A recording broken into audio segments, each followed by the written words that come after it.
All right.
Greetings, everybody. Here we are again.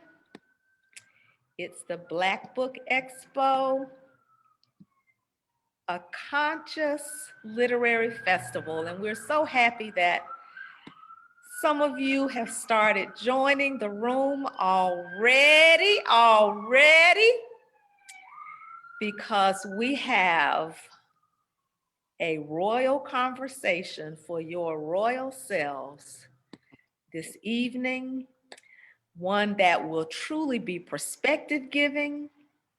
And we're just so happy to welcome you here. Peace and blessings, Sister Imani. Oh, you got a gem by your name saying top fan, Imani Bay. We're happy to have you here again. And of course, we are here because it is the Black Book Expo,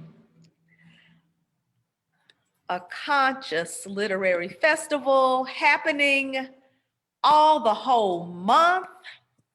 We have had such lovely conversations with Malefikete Asante and Dr. Ronald Crutcher, two educators that have spent time working in their passion and through their literature. We have, and you can find those conversations right here on this platform. We have had conversations with Chief Oluwo Obafemi Fayemi. That was a good one. Anthony T. Browder, his lovely daughter, Atlantis. We were all in the Egyptology. Egypt on the Potomac, Nile Valley contributions to civilization. It's just been a really fabulous month with you in mind. And tonight, please join me in welcoming Her Majesty, Queenmother, Dewoti Desir of the Royal Palace of Dada Dagbo Hunon Huna II. Just take that in for a minute, everybody. Just take that in. If you feel like you need to get a cushion on a knee, I mean, we got time. Go ahead. Go ahead and do so. And it's the cushion that we have for ourselves.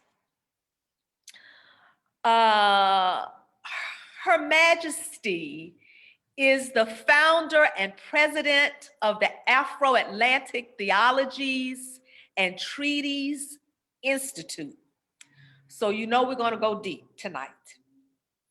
She is an independent scholar, a human rights activist, an educator, a curator, a photographer, and author. And you will see some of all of these attributes and engagement come through her book, Redlining a Holocaust, Memorials of the People of the Afro-Atlantic, Wash Kasi Wash. She has traveled extensively, documenting the historic sites, memorials, and monuments of the transatlantic trade of captive Africans. That's our ascendants, everybody, to be enslaved. She has served as the designated UNESCO desk review expert for the new approaches and interpretations to slavery museums and sites international conference. She was born in Port-au-Prince, Haiti, and the Queenmother is an interfaith leader and Mambo Asogwe, or high priest, in Haitian Vodou. She stayed up late to be with us tonight from the palace in Ouidah, Benin, where it is 1 a.m. So special gratitude for that. Benin, of course, is the home to the Fon people, the source of the complex spiritual practice, Vodou. So welcome, Queenmother, to the Black Book Expo, a conscious literary festival, and welcome again to Richmond's cultural ambassador, the Alegba Folklore Society. Oh, thank you. It is such a pleasure and an honor and a delight to be with you once again. It's been too long, but I'm so happy to see you. And you're one of the people who means so much to us at the palace, as does the Alegba Folklore Society. His Majesty just walked in, that's why I'm a little distracted, but I wasn't expecting him. But yes, no, we're very happy to see you and really look forward to this conversation. Well, thank you so much. We look forward to it as well. Redlining a Holocaust. And let me just give people a show of the book. Redlining a Holocaust. I mean, you start off with 2 machetes bared. Okay? Memorials and the people of the Afro-Atlantic, Wash Kasi Wash.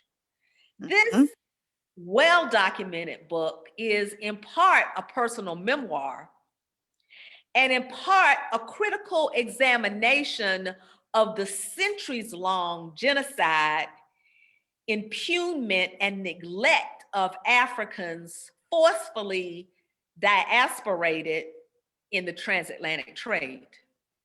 Yes. Writing this book was a monumental undertaking. I mean, probably on so many levels. Why did you do it? I did it because I had to. I did it because, in this is a conscious literary expo, right? Consciousness, awareness is a critical thing. We have to become aware of what the universe is telling us. We need to become aware of the signs that are there that are directing us. One of the tragedies of the Ma'afa is the fact that we lost much of what we were supposed to be doing normally, what we would have known to do and be doing naturally as part of our cultural sensibilities. That was ripped away from us. And so it becomes necessary to start to look for signs. And sometimes people tell us what we need to do. I'm sure if each of us stops and thinks about it, somebody has told us, you know what, you should do this, or you might want to think about that. And when we become aware of the algorithms, of the patterns that keep repeating themselves, then we know. Then we know we're on the right road. We know what we're supposed to be doing. And so, in a way, my journey started out unbeknownst to me. When I was about 21 years old, I went back to Haiti and I went to the Citadel, which was Jean-Jacques Dessalines' memorial for all of us, to remind ourselves to be aware of the fact that we're liberated beings and to protect us. And I was fascinated by all these small rocks that were put together. This is the word wash. Wash means rock. So wash kase wash means rocks break rocks. In a way, it's like saying fight fire with fire. And so I took this images of this place, and this is way back when there was no such thing as a digital camera. But I held on to the image. I went back to the Citadel a number of times as I got older. But then I fast forward and in my 30s, found myself early 30s, going to Benin. And what did I find? Like rocks again. Only these rocks they weren't cemented together. They were just loose rocks. And I had traveled about 8 hours to get to this location. I was told there was this monument or memorial to see. So after about 45 minutes of walking around, I'm like, where's the monument? Where's the memorial? Yeah. Oh, you're walking on it. I said, what do you mean I'm walking on it? I jumped up because I was told that every single stone that was there, every rock that was there, represented the head of an African who had been lost, who had been killed, who had been somehow unaccounted for during the internecine wars that were taking place, wars that Africans had with themselves, those for slavery, those against. And so this haunted me for a long time, Mm-hmm. And so, imagine, if you will, for a moment, these loose, disseminated rocks on the African continent, they come together physically and they're cemented by other Africans to liberate themselves and to protect themselves. And so my journey in public space and the sort of metaphysical aspect of space began. Spirit gave me the opportunity to travel extensively. When people saw that I had a particular interest in the slave trade, I'm a curator, so I'm interested in art. People will tell me, well, you might want to go over here. You might want to go over there. Or I may travel someplace for some other reason. I'm invited to speak someplace and I'll ask, is there anything related to the slave trade here? Oh, sure, go down the block around the corner. Or it's about 4 hours away, but I'll give you my chauffeur, feed him lunch, and you're good to go. And so I realized people and places and spaces wanted me to tell their story. And to the extent that, even though a lot of times these trips were self-financed, I realized I had a story to tell. I realized I was following the paths of my ancestors, of our ancestors. There was a story that needed to be told. And I had been, in some ways, chosen to tell the story. This book could have been written a long time ago had I decided to go online and use other people's images. But I felt the need, and I had the opportunity to go to many of these places. Is about 40 different countries that are covered, and over 90 distinct sites. And there was, again, a story, a narrative that needed to be told. Spirit was guiding me. I was given wings, so why not fly? It's almost like the story chose you, as opposed to you said, okay, But the story said, Yes.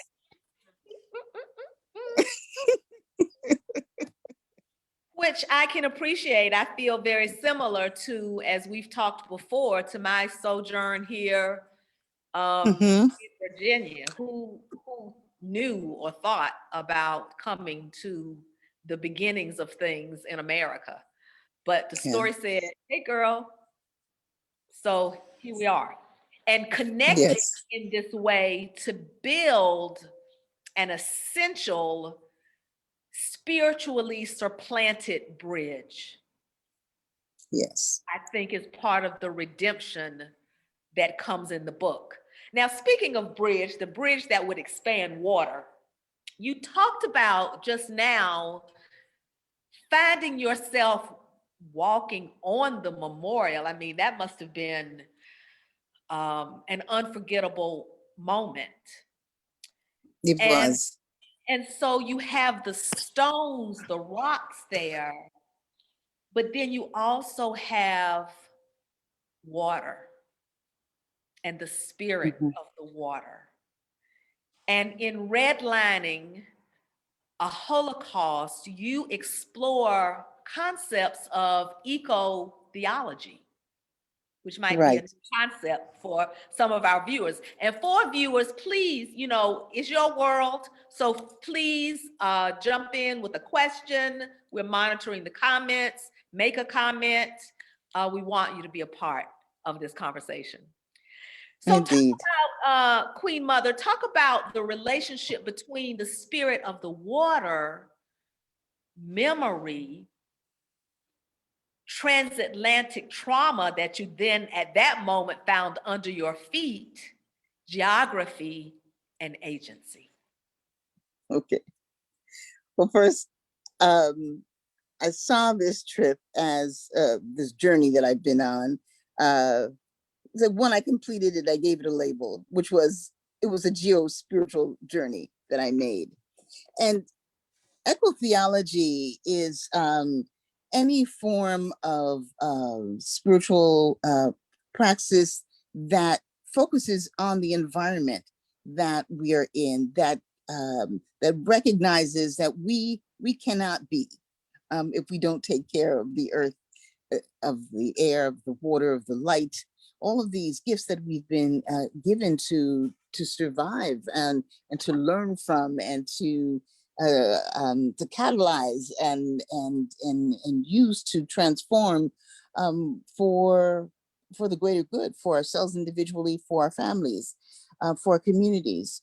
Voodoo is an eco-theological tradition. I always think of voodoo practitioners as being the first environmental activists. We talk about the presence of the divine in earth, in the air, in fire, in water. We work with these elements. We are these elements, our physical being, all of these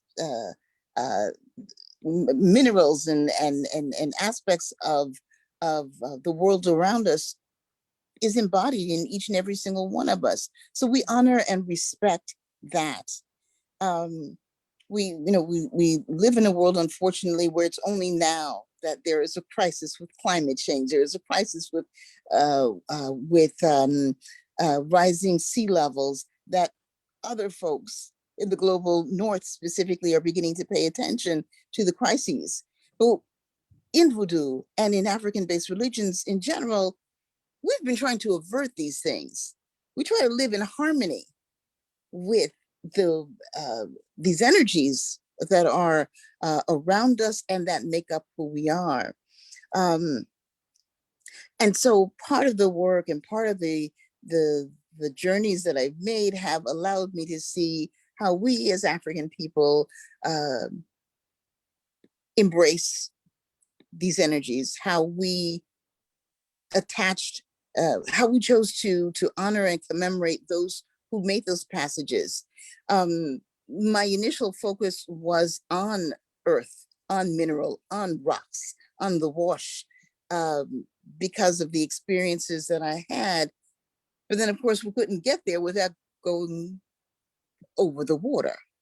And the water has lots of significance. The water becomes a kind of Columba line. It's what separates in this case, the Atlantic Ocean, the world of the living from the world of the dead. We crossed that. Uh, there were many occasions in which we took our last baths. There were baths of purification. There were baths, or sometimes there were libations to help us forget, to force us to forget who we are, forget our cultures, forget our sensibilities, forget our homes, because we're going to make this traumatic journey to Europe or to the Americas. Water, as I finished my book, I realized water was playing more and more and more of a role. I was finding myself more and more and more places where it was water that was talking to me. So my awareness of these things, again, it's like I'm building the conversation and having the conversation with spirit, with self, with the divine in layers. So while I start out with the rocks, I end up with the water. And again, the people who were present physically in the world wanted me to see things. I told their story, but I believe more firmly in that echo theological environment lies the residue of life, lies spirit, lies the ancestors, and they too, whether it was in the rustling of leaves somewhere, or uh, or again, a carving on a bank. For instance, I sent you some images of two young Africans in Liverpool. Uh, I don't know if that image comes first. Yes. These are two young Africans, they're children, basically. Um, this image was carved on the side of Martin's Bank, which was in Liverpool. Liverpool was the largest slave trading port in Europe during the Ma'afa. And Martin's Bank was one of a number of banks that financed uh, uh, slave ships, finance peddlers of human flesh, and to show people, to show clients that this is what they did.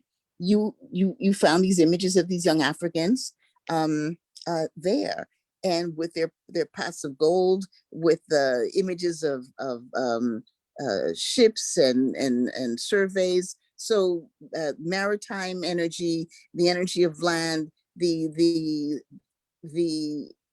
the message that is being sent is we finance the consumption of space, the consumption and takeover of African space, of the African body as well.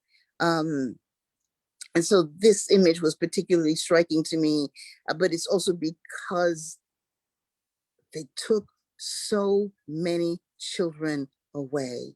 We lost so many children on the continent, and the greed that was fueling our genocide, for me was caught in this image. So that's one of the things that I felt it was important to show. And even though it's not a monument technically, or memorial, it is a representation of Africans and how we are or were perceived to be in the world of that time.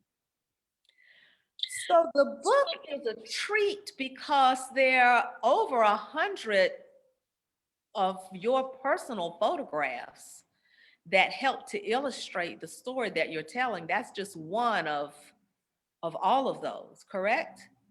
Yes, yes. The overwhelming number of images are mine.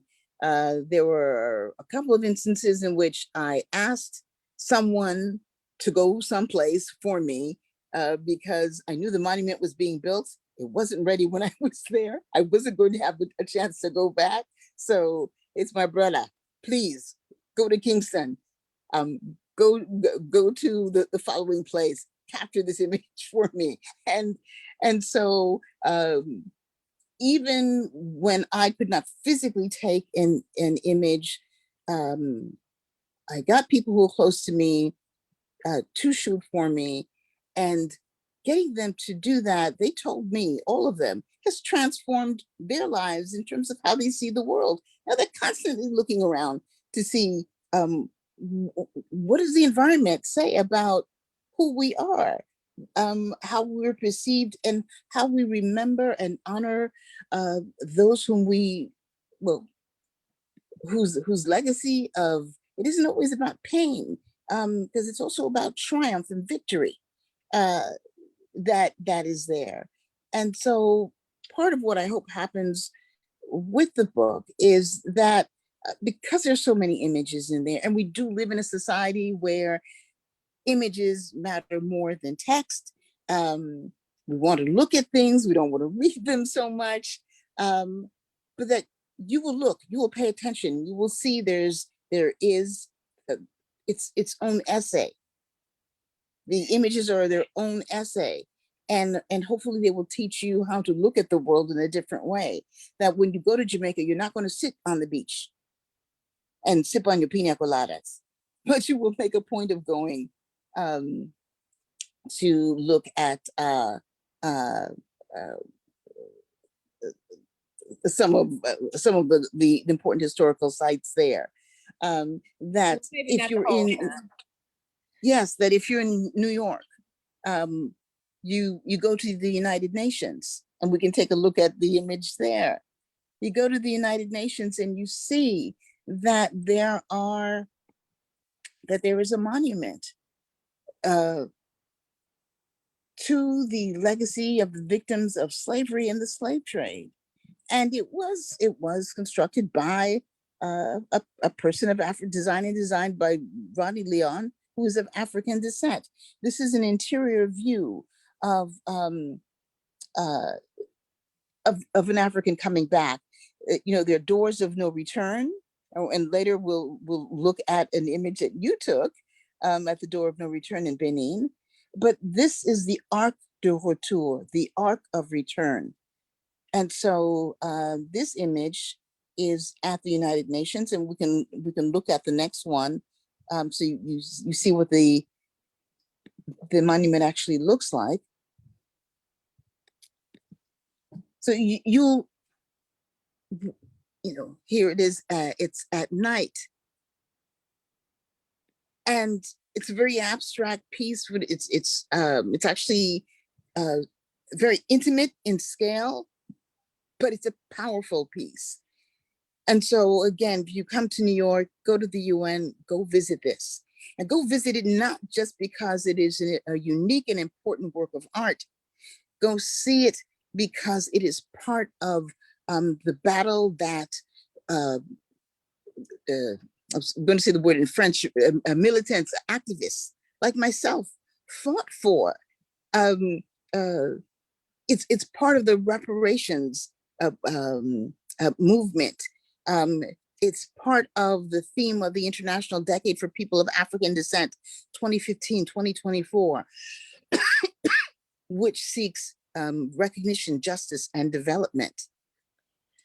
Now, you And said earlier, you mentioned with the other image from Liverpool about so many children stolen, and of course, we all know why, and the genocide and thievery of so many children during the centuries of the transatlantic trade. Isn't it ironic that the population of Africa right now is maybe 80% people under 30 right now? yes, yes, yes. Demographically, we are the youngest continent, and it's the average age of most Africans on the continent is just under 20 years old. 19.5 years old. In the book, you say, speaking of the same subject, you say the total number of genocides committed in the 20th century and the 21st century are not equal to the number of Africans killed during the 4 centuries of slavery. You say further that this is an analogy that some people may argue is temporally and ethically unfair, yet we have no way of comprehending what the depth and breadth of trauma on the global African person without making these comparisons. So, Yeah. what are your thoughts, Queen Mother, on reparations, legislation, and disbursements as a resolution? Every single one of us must demand reparations. Every single one of us is due. Because it isn't just a question of the past. We continue to suffer the consequences of the transatlantic slave trade. All these the acts of police brutality, the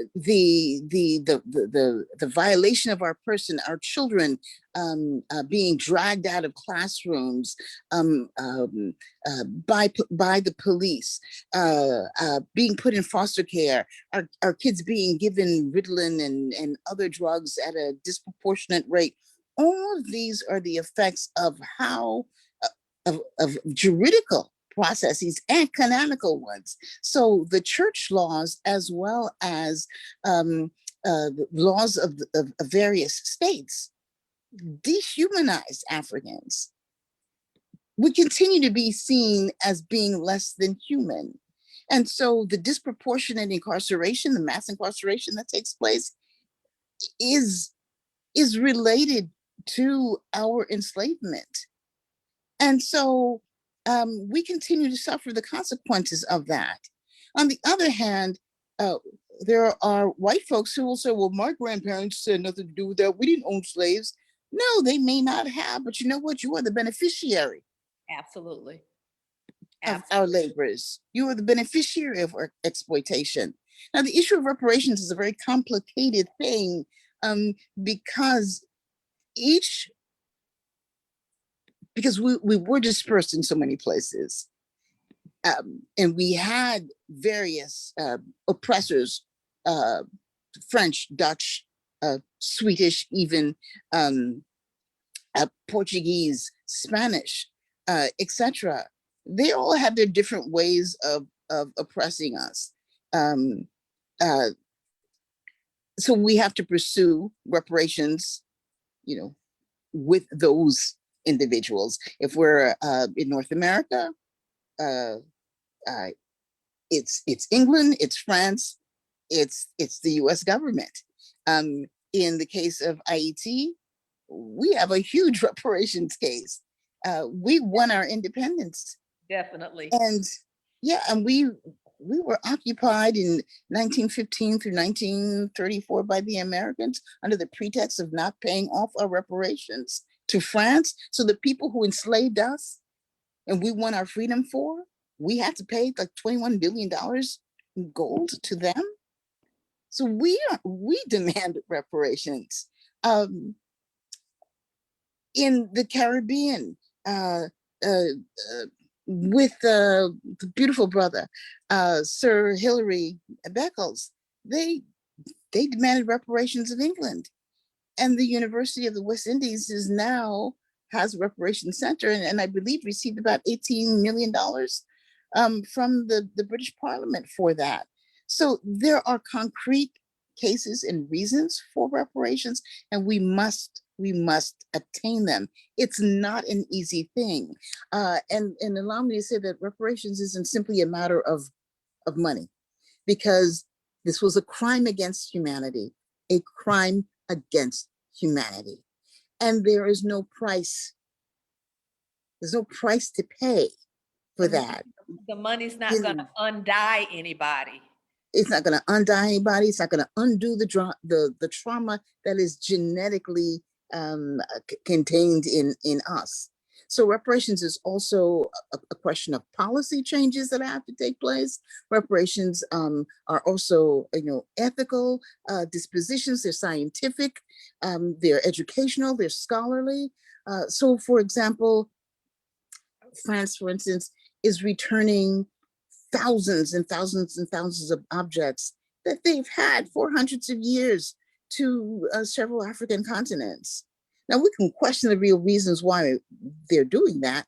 Part of it is to do with the fact that they don't have the money to keep their museums open, or to pay for the staff to take care of these objects. So send them back.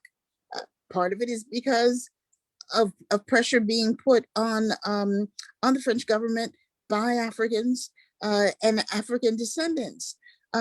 But the fact that our objects can be repatriated to us, that too is part of the reparations.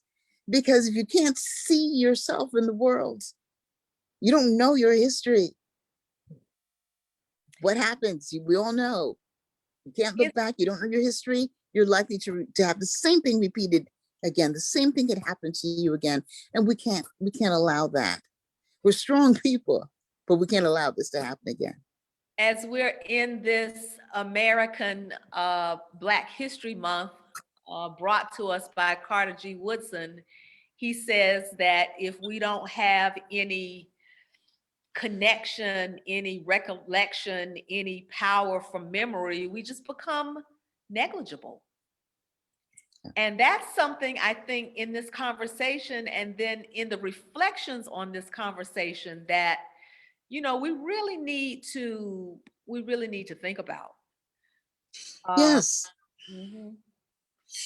And each of us has a story to tell.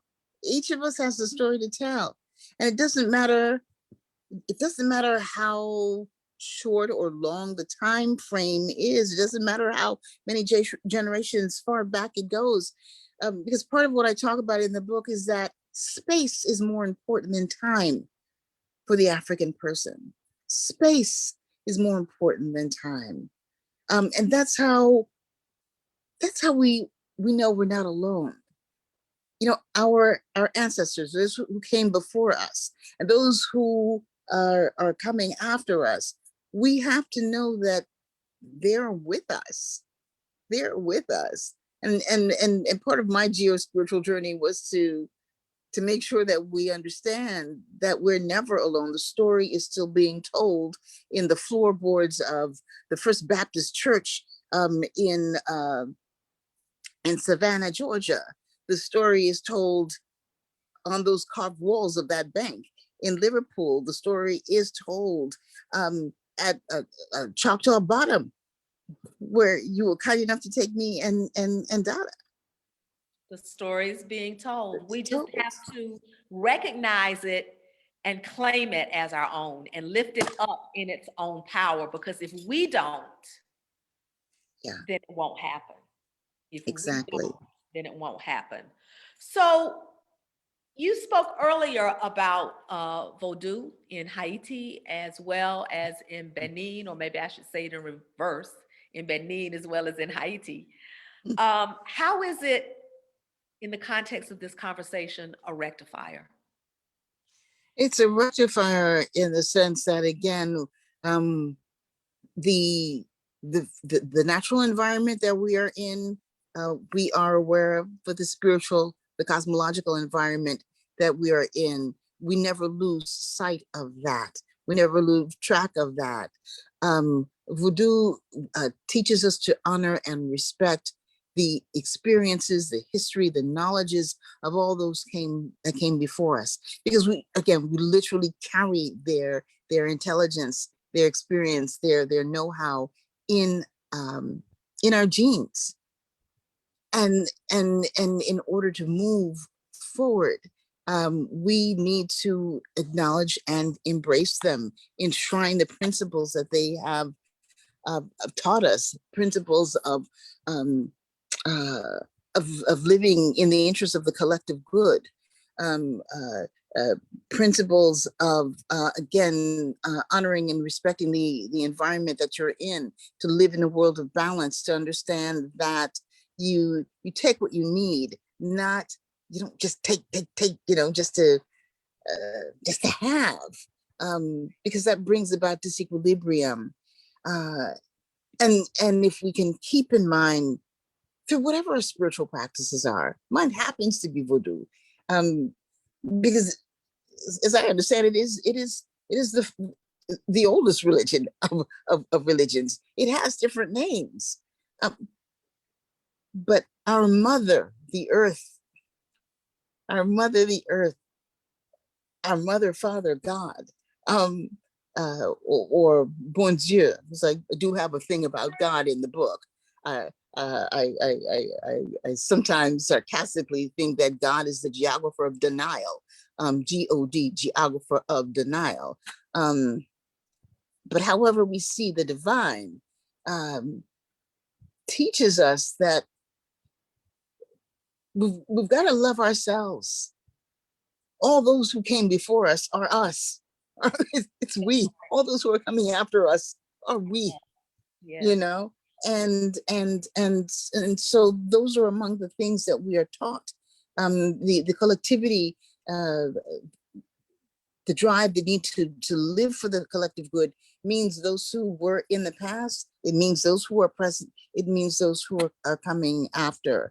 But if we do not have the knowledge of that, if we feel alone in the world, we don't know that we are the powerful divine beings that we are. Then again, this leaves the doorway. It leads to a path of dehumanization, of brutalization, and uh, and again, we cannot allow that to happen to us ever again. Part of what I argue in the book is that a lot of these laws, again, continue to affect our psyche. Scientific racism continues to affect our psyche. It continues to teach us that our histories of as people of African descent is not important, that, you know, Meaningless. meaningless. We're still being vilified. We're still there's still this Afrophobia, this irrational fear of people of African descent and their cultures. And sometimes it is so intense, it is so horrible. We are the worst victims of that. We internalize that. But the thing about that is, and this is where I really feel frustration, and it's the source of our work here at the Elegba Folklore Societies and your own, is it affects us that way because a part of that system of disregard is wrapped up in the lack of education. So if you don't Yes. have knowledge of yourself, that leads to love of yourself, that sends away the self-hate, Yes. then you become whatever somebody tells you you are, and that external view is going to come from something that has been oppressive. And how can we win? Exactly. Exactly.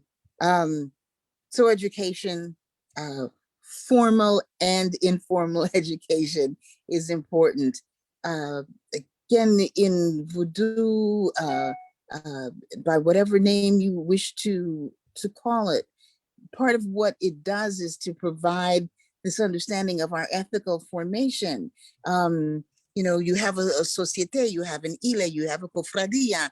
There are, again, different names for the kinds of societies, the egbes that we have that teach us how to be upright human beings. You could be a funky human being who's all slumped over and doing things wrong. And maybe that's what you're supposed to be doing. I don't know.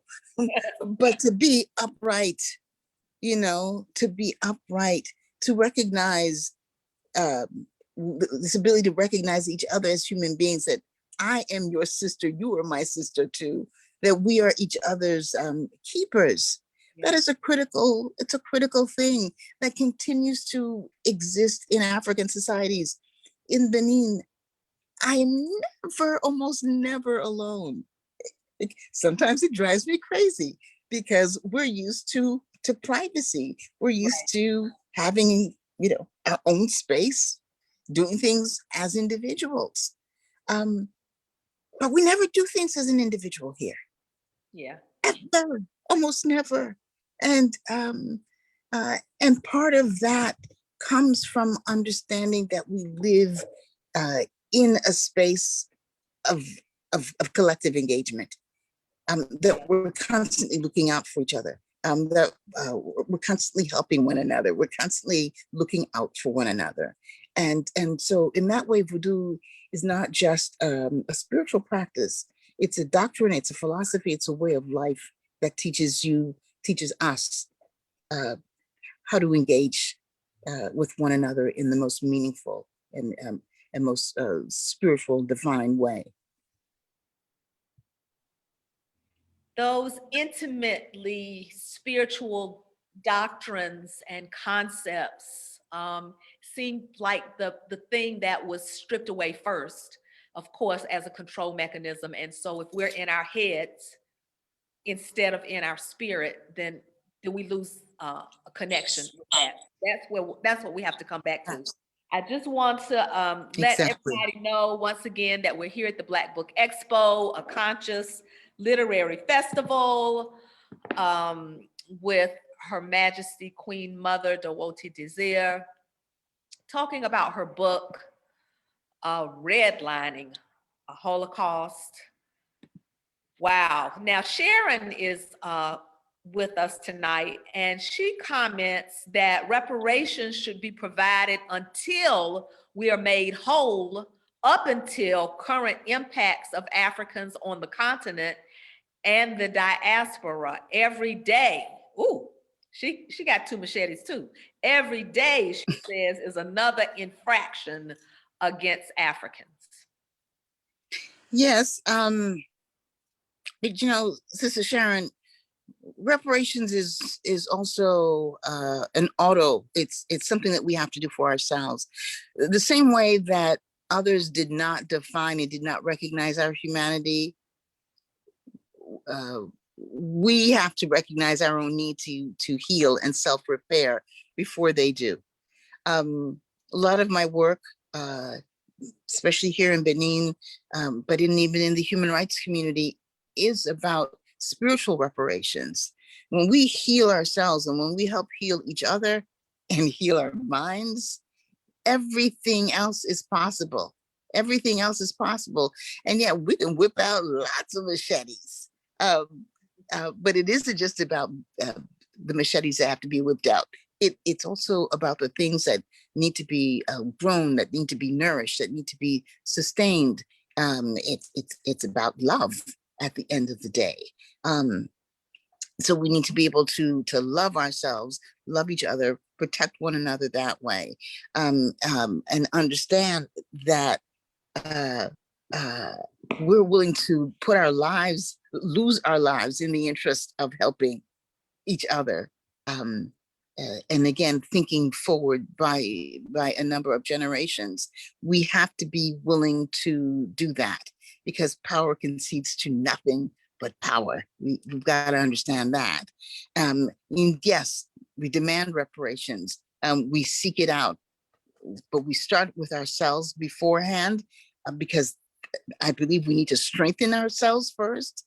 And then you can go out with all your machetes, your cannons, whatever it is that you need, with all of your love, with all of our love, we can do that and get what we need. With love. And that's something I think, it's a simple concept. Here in America, there's been Valentine's Day and all the hearts have been out in the stores and everywhere. And people kind of think about it, but it's kind of a superficial thought. But when we really think about self-love and the God that entered the world through us love, and the Sawubona, I see you love, and the communal, can I have a minute to myself, my sister? Love. That's a different level. Yeah.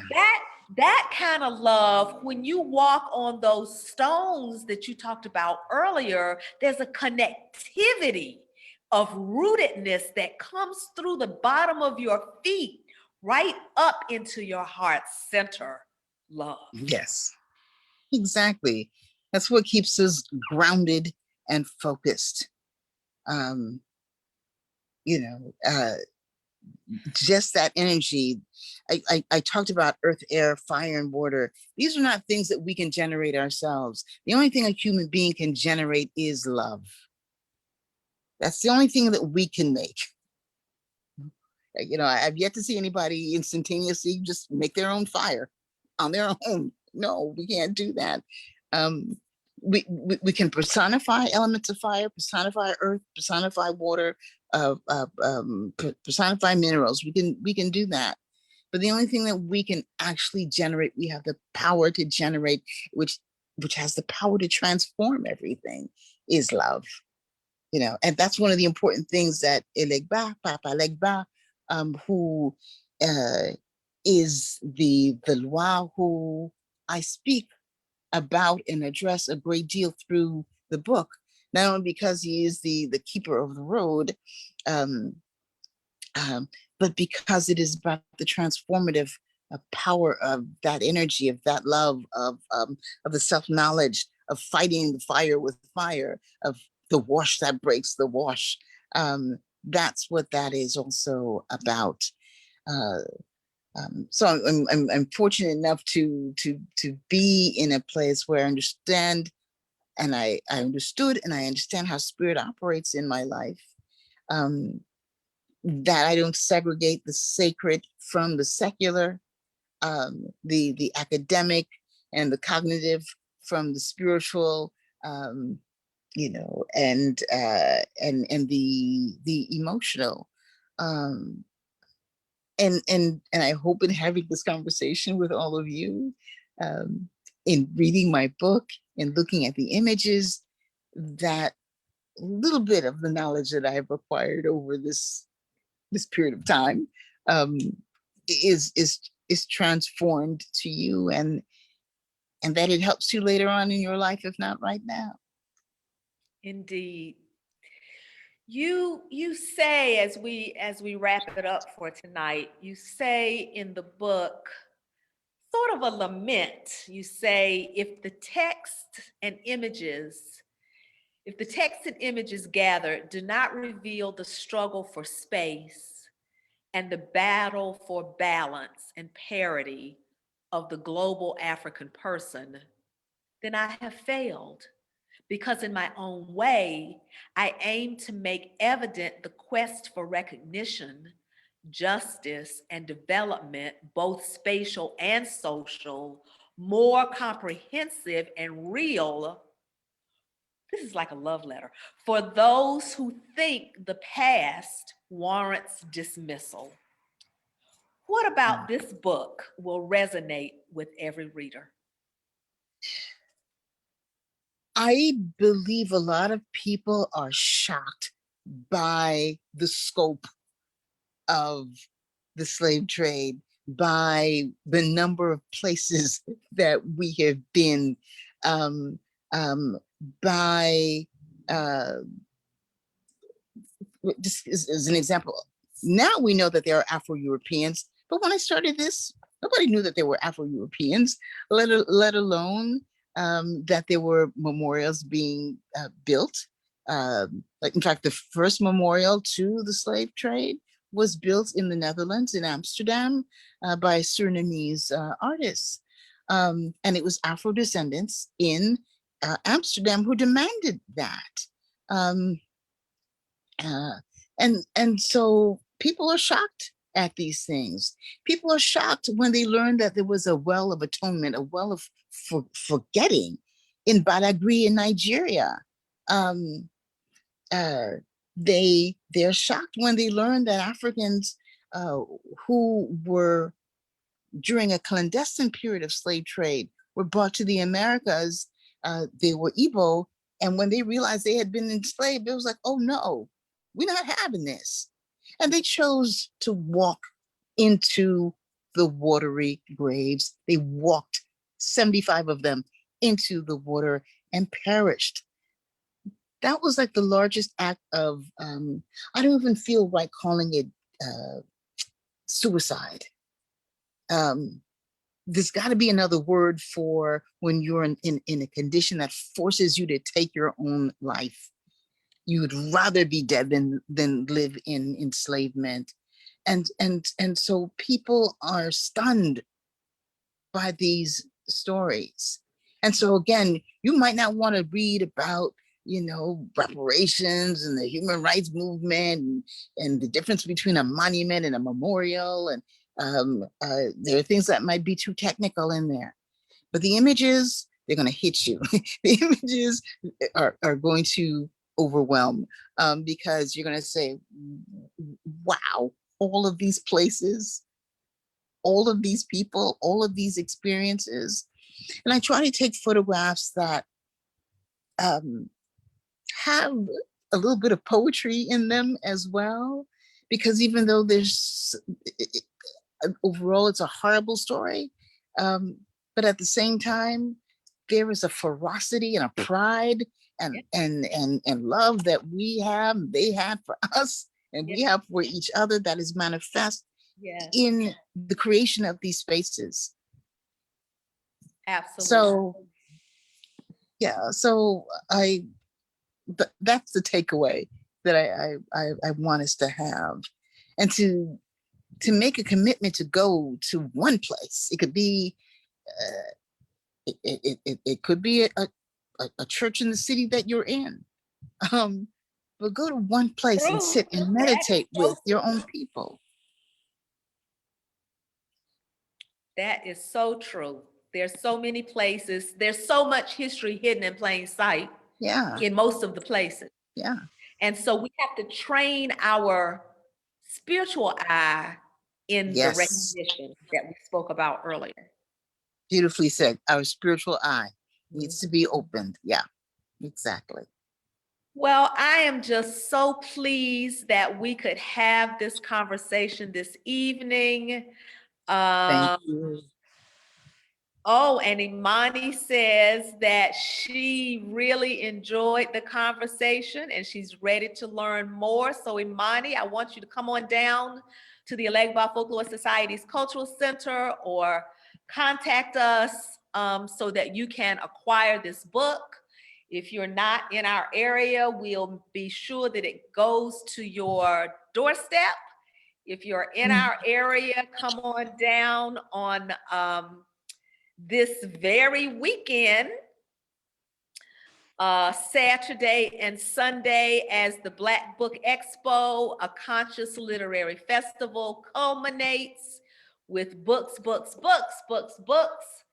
every which way,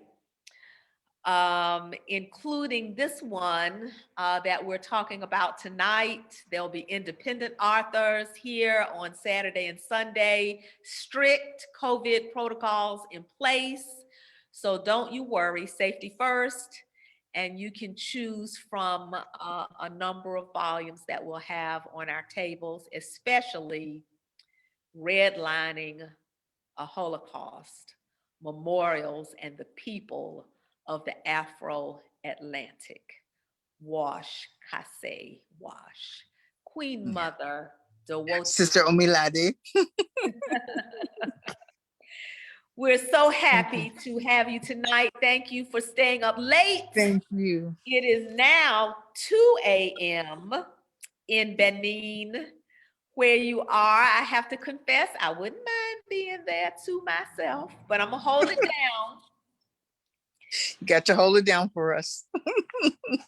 Thank you so very much. It's again been a great pleasure to be here, to see you, to have an opportunity to have this dialogue, and to be with the members of the Alegba Folklore Society and all of those of you who are interested in conscious literature. Your support is appreciated, really. Thank you. And your scholarship and your love for self and African people everywhere is appreciated. Thanks everybody for coming out tonight.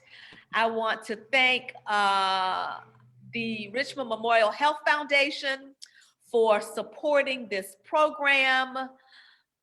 Tomorrow night, we talk with Professor Kaba Kamine about his book, Spirituality before religions.